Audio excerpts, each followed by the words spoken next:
Ano ba naman itong batang ito, tanghali na?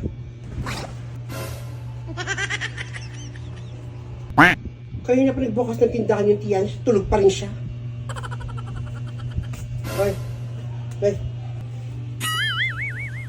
Ano ba yan na? Tulog pa yung tao eh. Gumising ka na. Tanghali na, gumising ka na. Anong oras na po ba? Alas 11 na, no? Alas 11, umaga pa na. Tulog pa ako. Dito na nga ang tulog ko dahil madaling araw na ako nakatulog kagabi. Nung umaga pa, tanghali na. Lahat ng mga tao nagpasukan sa trabaho. Gumising ka na dyan. Pamatang batang ko. Pigipitin mo na yan, ha? O sige po.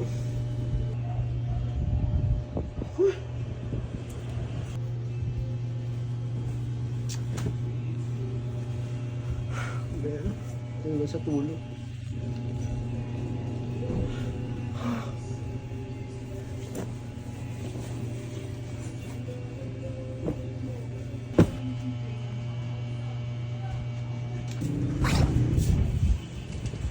Alas kami ng tita mo. So kayo pupunta ni tita, la. Pupunta lang kami doon sa SSS dyan sa may Carmona. Ikaw lang muna dito bahala sa tindahan, ha. Iwan niyo ako rito. Hindi ko alam mga presyo ng paninda dito eh. Iwan niyo naman ako dito. Ano ka ba naman, Rosa? Ayun, Rosa, yung mga presyo ng mga paninda natin. Hahanapin ko na lang. Tama, tita mo, yun may mga presyo naman. Tumintingin ka na lang dyan. Ilang oras kayo mawawala? 1 oras o 2 oras lang naman kami mawawala ni Mama. Ay, tagal naman, 2 oras. Hindi ko alam mga ano dito. Ayos na kami. Teka na, Francia. O sige po.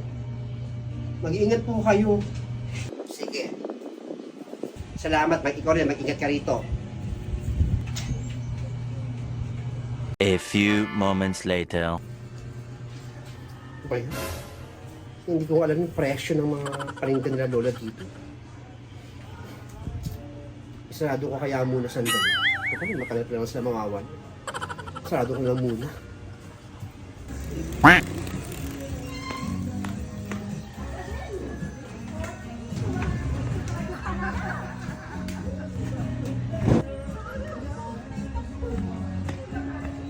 A few moments later.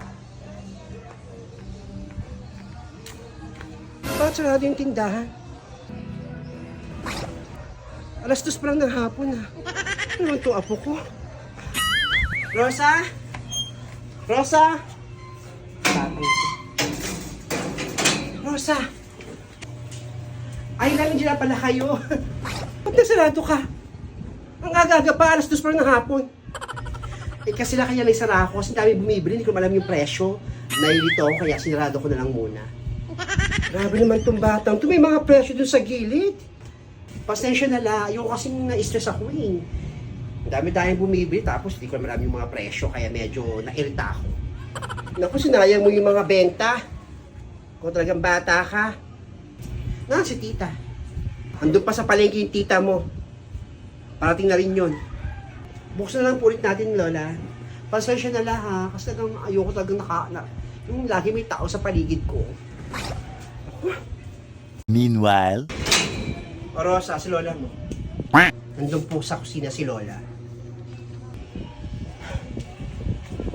Ha? May plan siya. Mama, ba't parang buwisit yung mukha nyo?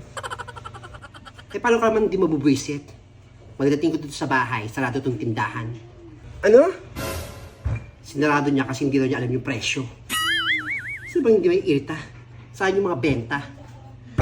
Makitimpi ako sa batang yan, ma. Ang gigigil ako. Manda sa akin yan. Naku, bahala ka na dyan.